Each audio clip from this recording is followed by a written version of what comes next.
All right, so people are coming on in to the Trump event right here. We're in Forsyth County, Georgia, baby. And look at all these beautiful patriots right here. Hey, everybody. Hey, everybody. Look at all these beautiful patriots. I'm coming back. But look at all these beautiful patriots out here. Look at them, boy. Look at these beautiful patriots. This is what I'm talking about right here. Now, I got to point out somebody, a good sister of mine, and she has on a wonderful, wonderful shirt. Y'all look at that. Look at that right there. There it is. There it is. Okay, what I'm going to say, what it say, sister? Pro-life. Uh-huh. Pro-gun. Uh-huh. Pro-gun. Uh-huh. Pro-USA. And pro-Trump. There it is right there. There it is. So I got to give hugs to my sisters. God bless you. God bless you. God bless you. God bless you. USA. USA! USA! USA! This is what we talking about. We waiting on Donald Trump. We are patriots. We love this country. And this is what we talking about. Woo! I know that I can, 'cause I know who I am. Since the day I was born, I am like stone. I know who I am. Since the day I was born, I am like stone. I am like stone. My firearms protect me. I am confident in my skill to use them. And because of that, I can protect my children. I wish every American understood why protecting our God-given, constitutionally protected Second Amendment is so critical. Vote Republican in November 2020 for candidates who will support my right to lawfully protect my family. When good men like me are around, we create the safe space.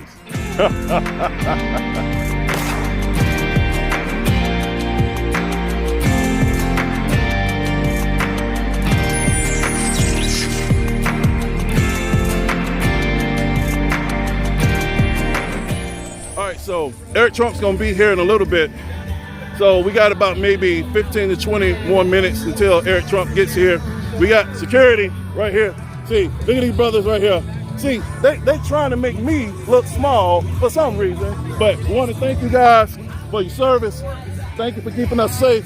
God bless you guys. God bless you guys. All the people out there that feel like they're alone out here, that feel like, this conservatism thing isn't moving, this patriotic stuff isn't moving, and they've been listening to the media. Can you sisters tell them that they are not alone? You are not alone. Come join the party.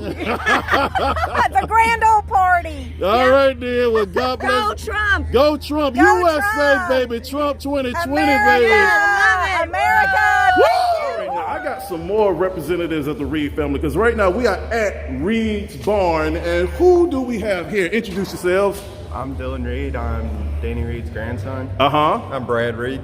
Okay. All right, so I've already talked to your dad and your granddad, but how do you feel about Trump coming to next? You got Eric Trump coming, but how do you feel about the Trump family, the event being here, Forsyth County, and just how our country is coming together behind our president? How do you feel about that? I feel really good.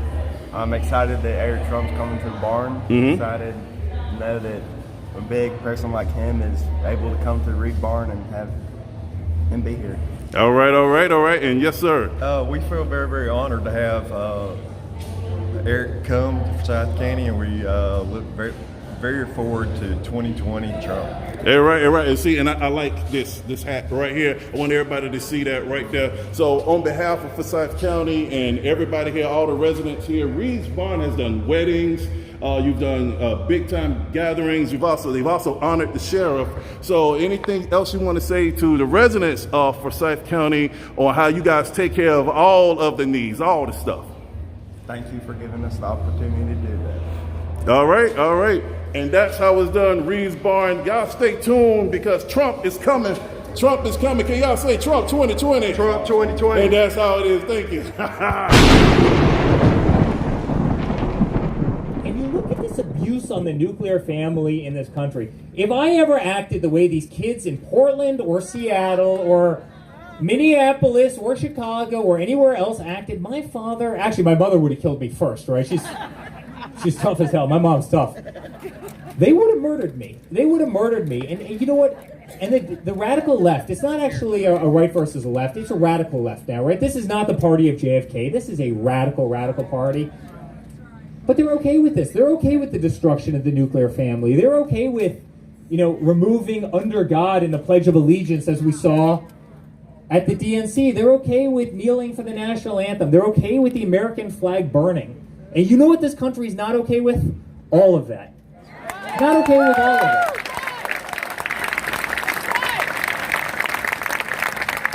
And that's why I believe there is divine intervention, guys. I do believe there is divine intervention, because I don't believe we got over the money part of it, the 94% negative coverage part, the not knowing anything about politics, the totally winging it and figuring this whole thing out. I mean, what got us here? What got us here? I mean, we certainly had a better candidate, right? Which brings you a long way.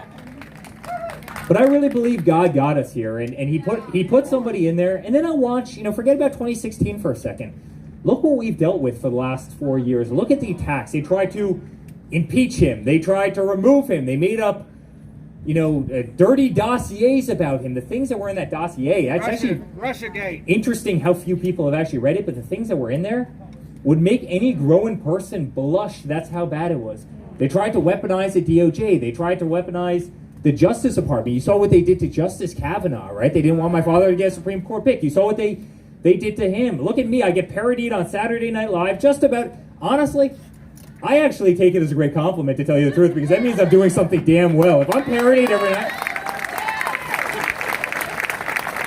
if I wasn't doing something well, they would just leave me alone, right? The fact that they parody me actually says that I'm doing something well. So Pastor Paul, I actually take that as a great sign of confidence. But guys, you go through that, and the fact that the man is still sitting there, kicking and fighting. And look what Biden's done in the last 4 years. Biden hasn't done a damn thing in the last 4 years, and he literally won't leave his basement. 47. Well, he hasn't done anything in 47 years either. I was getting to that. Jesus, you're taking my material already. He hasn't done a damn thing in 47 years either. But he hasn't done anything in 4 years. And literally, he turns around. Did everybody see this yesterday? He turns around to his wife. He goes, "Hey, honey, where are we tomorrow?" It's like, I've been in 14 states in the last 36 hours, and never once did I forget where I was going to be the following day, right? This guy hasn't left his basement in 3 weeks, and he has no idea where he's going to be. And you saw this a couple weeks ago. He literally called Arizona a city. He goes, "It's great to be in the great city of Arizona." I'm like, hey, buddy, you might want to know that that's actually a state. It's a state that you got to win. You might not want to call that a city again. I mean, could you imagine if my father ever made that mistake? If my father ever called that? Done. 25th Amendment out. I mean, he'd be out. Right? Pence would be president right now. There's no question. And by the way, Pence is I agree with the governor. Pence is one of the truly great human beings in the world.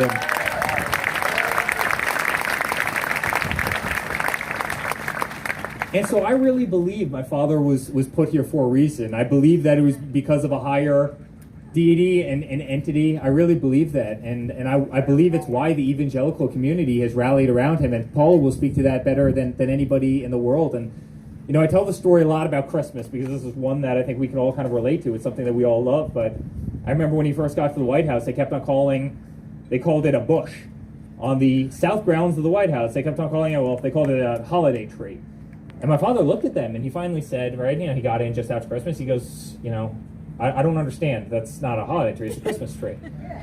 And they go, well, we call it a holiday tree. And he goes, does it have lights on it? Yes. Does it have ornaments on it? Yes. Does it have the fake snow stuff on it? That's beautiful. It's cheesy, but it's kind of beautiful, right? Does it? Yes. Well, it's a damn Christmas tree. It's not a holiday bush. It's not a holiday tree. It's a freaking Christmas tree. Let's call it exactly what it is. But these are the wars that he's up against every single day. I mean, when you're seeing states around the country that will open liquor stores, but they won't open churches, we've got a real problem in society. We've got a real problem. When they open pot shops and they won't open places of worship, you've got a real problem in society. And every single day, I mean, look at the tax exempt status. Look at some of these things that, you know, so many of the Democrats have tried to do to religious entities across this country. And by the way, this world needs a lot more religion. As I said, you wouldn't be having the problems that you had. And, you know, that's the interesting thing about the Democratic Party today. I'm probably the only person that's saying this. I no longer think this is a D versus an R thing, Governor. That was, 20 years ago, you could talk about Republicans, you could talk about Democrats, and one person stood a little bit more for this issue, one person stood... Look what the Democrats stand for today, right? I mean, they want to get rid of freedom of speech. They want to cancel. If you're wearing that shirt and they don't like you, they'll do everything they can to cancel you. They'll deal with their buddies in the media, and they'll certainly cancel you. They want to get rid of our Second Amendment. They want to be the party, as I mentioned before, of the atheists. They want to increase your taxes by $4 trillion. They want to defund law enforcement. I mean, it was kind of cute when, a couple weeks ago, Biden comes out, we want to take all the military equipment away from the police. We want to defund the police. We want to reallocate that money. Then he shows up in Pittsburgh 3 days later. Well, we're a pretty law enforcement-centric community here. Do you really? No, man, I don't want to defund the police. I don't want to defund the police. It's like 2 weeks ago, you're on YouTube. Right? Anybody could go look this out. You want to go out and you want to defund all law enforcement. You had your vice, president candidate, Kamala Harris, go out and compare law enforcement to the KKK and the Gestapo. And now you're telling me you're in the corner of law enforcement when you didn't at one time, not one time during the DNC, condemn these anarchists who are throwing bricks. I mean, it's insane. These people are insane. And by the way, the media feeds into this nonsense. They let them get away with it. It's the same thing with oil and gas. It was the greatest lie. Kamala Harris comes out, we will eliminate all fossil fuels day one, right? And she'd be making the decisions in that administration. And he comes out, we have to ban all oil and gas and fracking. Then he shows up again, same event in Pittsburgh. And Mr. Governor, how well did that go over for him in Pittsburgh? They go, are you really going to ban oil and gas? No, man, I don't want to ban oil and gas. Trump wants to ban oil and gas. And then you have the media that comes out. The media goes, see, Trump wants to ban oil. I mean, these people, it's the reason you have the revolution in the country that you do have right now. Because people are so sick and tired of these politicians who every 3 days change their mind, change their positions. And guys, it's why we're going to win again. It is why we are going to win again.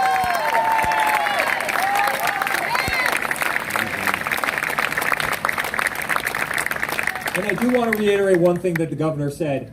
Make no mistake, the media doesn't like to talk about this, but there could be 4 Supreme Court justices. Another 4 years, I'll get hit by saying that, there could be 3 to 4 Supreme Court justices. You could have a 7-2 Supreme Court in this country. Woo! And if you like religious liberty, yes, and you like freedom of speech, and you like your Second Amendment, and you like the traditional values of this country, and you like a lot of other things, guess what?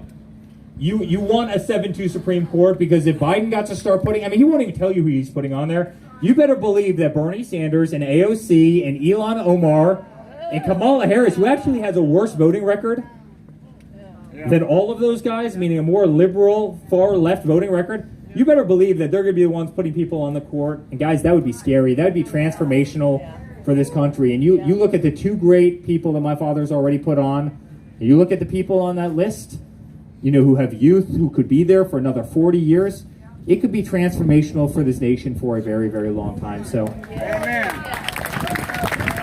so guys, in closing, I love you and we love you. And together I can tell you the silent majority is not, it's not all that silent anymore. People are starting to rise up, and you see it on events like today. Biden and his entire campaign hasn't pulled this many people. Biden, and you know what? No one on the stage is running. No one on the stage is running. That's how much we love the president, and I'll certainly tell him you're all here to support him like you are. And we love you, and we appreciate you guys, and we love law enforcement. Thank you to all of you out there. And my father will never, ever let you down. So God bless Georgia, and God bless the United States of America. Thank you, guys. Thank you. Thank you. Thank you, guys.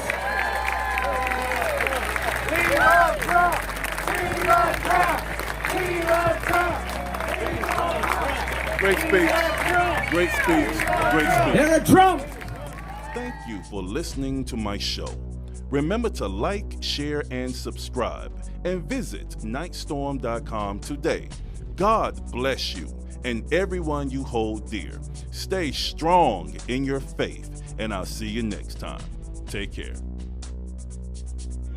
And I want to tell you, I did not get to where I am by myself. I have had the love and support of black people, white people, Jew, Gentile, and everything in between.